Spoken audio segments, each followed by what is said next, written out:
Maray na hapon mga tugang uya po ang mga bareta ngunyan para sa aga digdi sa Radyo DZGB. Mga baretang maruluwas sa aga sa mga dyaryo nasyonal. Enot sa PBN DZGB sa mga baretang ngunyan para sa aga. Nag-abot man sa Pilipinas kasubanggi ang dagdag na 866,970 doses kan Pfizer COVID-19 vaccine. Sigun sa National Task Force Against COVID-19 and ang latest batch kan mga bakunang nag-arabot sa Ninoy Aquino International Airport Terminal 3. Pinasalamatan man ni Dr. Maria Paz Corrales, NTF Against COVID-19 Medical Consultant ang Estados Unidos dalan sa bagong abot na mga bakuna. Sa kabilugan, 121,112,370 doses na kan COVID-19 vaccine ang naipadara sa Pilipinas. Hababa na ang peligro para sa panibagong paglangkaw kan kaso ng COVID-19 sa Metro Manila matapos naturo sa naan paghigpit. Sinabi ni Octa Research Group Fellow Dr. Guido David na ang bilang kan arual daw na kaso sa Metro Manila nagbaba sa average na 400 na infection kasunod kan pagdakol kan kaso ng Delta variant. Sa iyang ipiniliwanag na ang pinakadakol nangyari kan Setyembre. Idinagdag pa man ni David na sa ngunyan, medyo hababa na ang peligro mantang bako naman signifikante ang paglangkaw giraray kan mga kaso.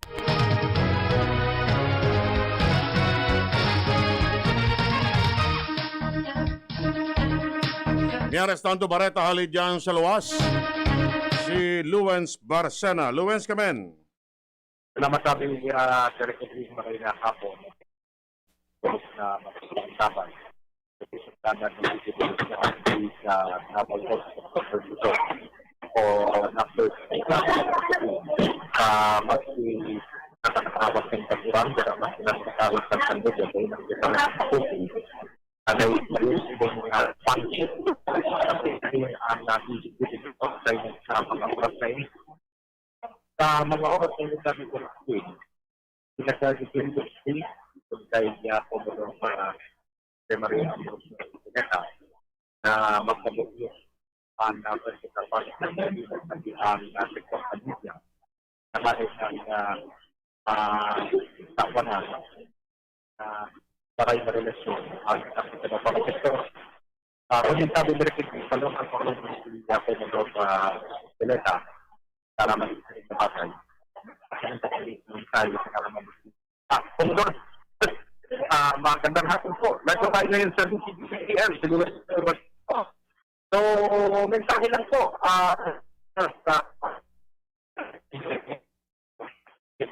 Medyo putol-putol, Luwens, tabi. Medyo choppy ang signal mo. Dito sa ito. Okay, correct. Ha? Okay na? Sige na, din na pagparaero. Roger. Sir, magandang hapon po na kanya sa DZGB. May maraming po sa ating kapatid na pagkailan na ginawa natin ang function with the media dito sa ating area. Si Direkin po na sa kabilang media. Sige na, kana tabi, Luwens, kana. Hello? Good afternoon. Good afternoon po. Commodore Peralta po. Opo. Luwens, Well, kami natutuwa at pinunlakan ng mga media friends itong activity natin dito sa Nav portion. Meron tayong ngayon, media fan shoot with the media between our forces and ating mga media friends. High time na mag-get together tayo kahit na pandemic para at least we can get to know each other better and then ma-share namin yung aming mga, kumbaga, expertise expertise ng military research yung pagkakaya ng firearms. Maituro natin sa mga media friends natin yung gun safety. And of course, ma-enjoy nila yung sport target shooting. Yun ang activity natin ngayong hapon. Luwens? Hello? Sige, Yes, ika na tabi, Luwens. Hello? Ika na, Luwens. Hello? Sige, Hello? go ahead. Opo. So, sir, itong activity natin sa susunod na taon, gagawin pa po ba natin ito? Oh, it's a yearly activity. Actually, every semester na sana. Pero with the pandemic, nag-adjust tayo. Matagal na sana to, last summer pa ito. Pero dahil sa mga activities natin, saka yung mga pabago-bago ng mga safety protocols, health protocols sa COVID, ngayon lang na ituloy. Pero we are happy. Maraming mga media friends natin na nandito. Opo. So, sige po. So, mensahe na lang po sa ating mga tagapakinig in part of the person. Ngayon pong nasa pandemic pa rin po tayo. Ano po ang salita galing po sa person na pwede? Well, kahit nga sabi ko may pandemic pa rin tayo, huwag natin kalimutan yung safety and health protocols na established kasi ang COVID nandyan pa rin. Pero dapat hindi tayo hihinto mag-perform sa mga missions natin. Sa inyo, sa media, ano pa rin natin trabaho natin. Ganon din sa amin sa Now for Sol. So yung mga kababayan natin, kung may mga nakikinig dyan, saan po ninyo, ang Now for Sol ninyo is will continue to work for the people of Bicol. Salamat po, sir. So, yan po direct for Bareta. Atin na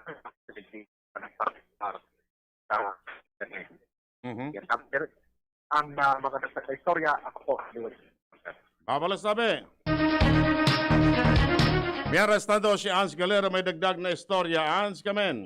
Tangani ng mga siguro na ang mga konsumidores sa Banwaan kan Rapu-Rapu Albay makakabayad min tol sa singil ng kuryente de visas to yung probinsya magkondusir ni mobile o kaya mobile as in fixed-in collection ang Albay Power and Energy Corporation Apex sa nasambito ng lugar pati nasa Batan Island sa maabot na Nobyembre 17 sa 19, 2021. Susog sa impormasyong ipinaabot sa DZGB News kan APEC ang koleksyon gigibuhon sa poblasyon Rapu-Rapu Albay haranisan inis sa indang headquarters kan PNP kung asin sinda nag-apidar sa mga konsumidores na tulos na magpreparar asin magbayad kan sa indang mga bill sa kuryente tanganin na mali kaya na ang pag-brown out sa indang mga residents. So siring ka nangyari kan mga nakalihis na bulan kung saan talagang naputulan ni na supply kan kuryente nasambitan ng islang Banwaan. Nagtaong asigurasyon ang APEC na magiging stricto sinda sa magpasunod ka na minimum health standards na ngani na mailikay man ang mga ini sa helang na COVID-19 mantang sinda apilar man sa mga konsumidores na magsunod man sa siring na bagay. Dagdag na Bareta, Ans Galero, DZGB. Lumagata sa 3rd District si Jimmy Nasolita. Jim, kamen. Dapat daan po taksagon kan giyabatan paint sa pamamayon ni Chief of Police Dan Tirosal unintel operation lalo na sa mga urban centers tigisan na sabing Banwaan dahil sa parating nakakapuntosan mga kaisipan kan mga mararaot na elementos na iyo nagsasagibo din mga pang hold up asin pang lalaog ni mga establishmento latest ansarong pharmacy na inisklaba na kandado sa good na laog ang South Star Drug dakulang kantidad ang natabag. Ilan sinabi ni Kagawad Baba Banyagan, Chairman Committee on Peace and Order, Rigis Sangguniang Bayan, kung saan gusto niyang may paabot sa liderato kan PNP sa pagsabing parati sindang nabubukulan, mantang madarakulaan na payukan mga suspitsado kundayan, mga inay magkakadarako o mariresolbiraan sa pagsabing pirming matrayumpo ang salindang mga operasyon. Mga dagdag na Bareta, Jimmy Nasalita, DZGB News.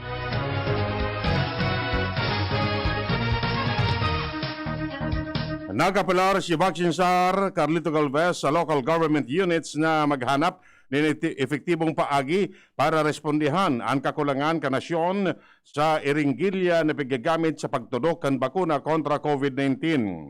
Sigun kay Galvez, ang kakulangan ng mga iringgilya ang panganot na problema kan mga nasyon sa bilog na kinabang sa tao kan paglaban sa pandemya. Partikular na ini sa pagtudok ng bakuna kan Pfizer na nagagamit ng 0.3 na dagom. Napag-araman na kay Tupa, sinabihan na ni Galvez ang mga LGU na magbakal na ng mga iringgilya asin gamiton man ang tuberculin sirens bilang pansalida. Enot ng pinatanidan kan World Health Organization ang mga nasyon dahil sa kakulangan sa 2 bilyones na iringgilya na paggagamit sa pagbabakuna. Posibleng taawanin otorisasyon ang mga bakuna kontra sa COVID-19 sa ultimong kwarter kan 2022. Sinabi ni National Task Force Against COVID-19 Special Advisor Dr. Ted Herbosa na dapat ngunang makumpleto nin bakuna ang Phase 3 trials bago tawanin Certificate of Product Registration. Sa iyang sinabi na sagkod na makumpleto ang pag-aadal, day paaakoon kan Food and Drug Administration ang CPR. Idinadagpa man ni Herbosa na dapat tatapusin muna ang Phase 3 bago ini ipabakal. May rekomendasyon na ang Vaccine Expert Panel kung anong booster shot ang itudok sa mga Pilipino.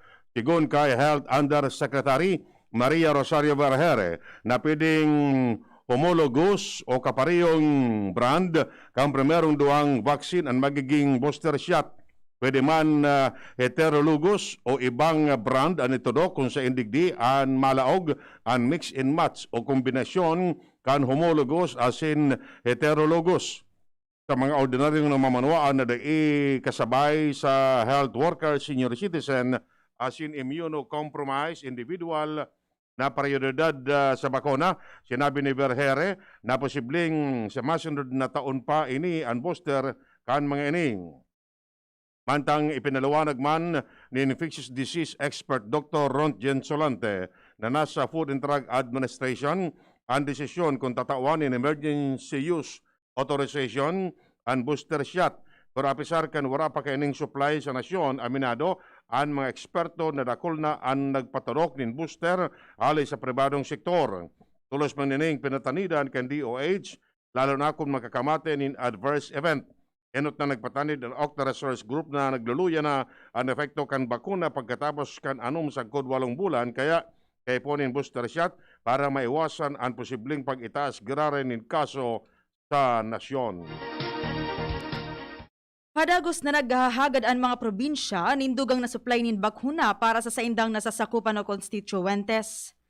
Sinabi ni Marinduque Governor Presbitero Velasco, pamayo kan League of Provinces of the Philippines, na kan dati nakatutok asin na tawanin mas dakol na supply ang National Capital Region kung kaya 40% sana ang para sa mga local government units sa interong nasyon kung kaya sinda naman ngunyan ang naghahagad nindugang na bakuna para sa mga LGU na nasa luwas kan NCR.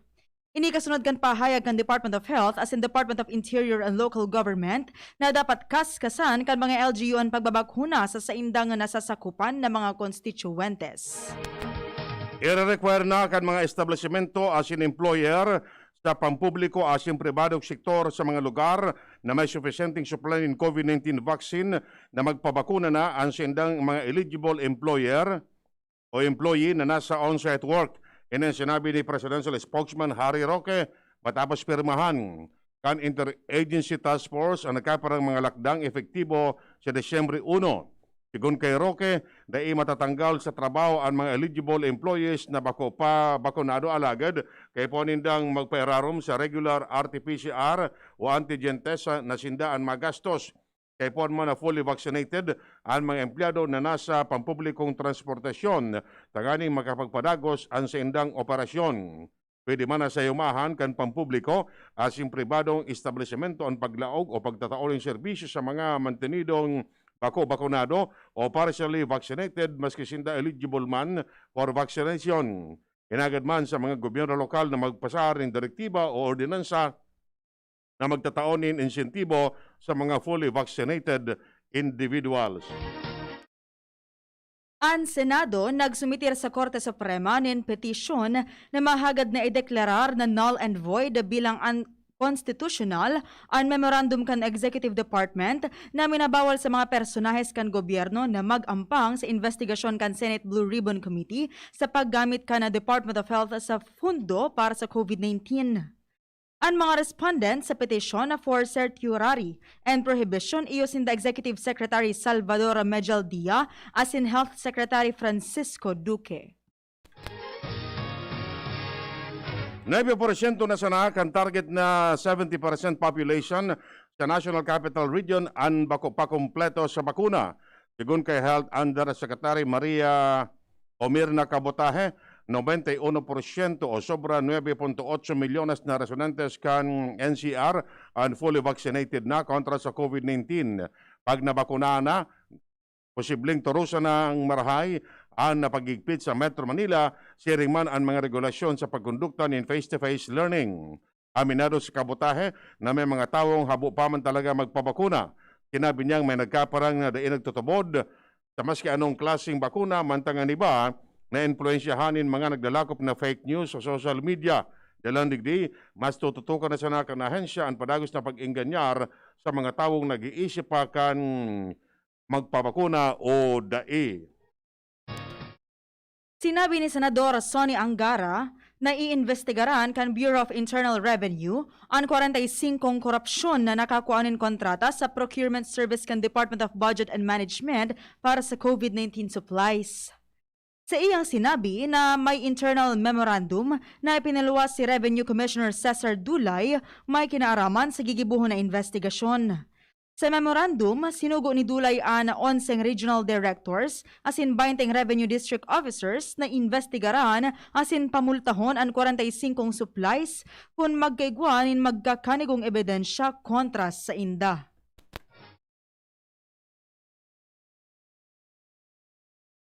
Kiniguro kan Philippine National Police ang mas maigpit na seguridad sa gigibon na tulong aldaw na National Vaccination Day kontra sa COVID-19. Sinabi ni PNP Deputy Chief for Administration and Administrative Support for COVID-19 Task Force Commander, Police Lieutenant General Joselito Vera Cruz. Sigun kay Vera Cruz, sharing kan mga nakaaging barakunahan, nagpawagas man sinda ng insufficienteng sa tangani masuguro na maray ang bakunahan. Tango niya pigadalan pa kung i-deploy man kan PNP ang mga miyembro kan PNP Medical Reserve Force para maging bakunador alagad ano man na oras na kahandaan mga ining. Napag-araman na gigibon ang National Vaccination Day sa Nobyembre 29, 30 asin Desyembre 1. Gigibon ini para makapagbabakuna ang 5 milyones na Pilipino tanganing mapalangkaw pa ang population protection kontra sa COVID-19 sa nasyon. Nadugangan pa ang grupo ng mga obreros na kontra sa pahayag ni Presidente Rodrigo Duterte na pwedeng sayumahan kan mga employers ang mga aplikante sa trabaho kung bako pabakunado kontra sa COVID-19. Sinabi ni Julian Gutierrez kan grupong kilos na manggagawa na suway sa ley ang pahayag kan Presidente. Ang kakulangan sa supply ng bakuna, lalo na sa mga probinsya ang rason kung kaya kadakol na mga obreros ang di pa nababakunahan.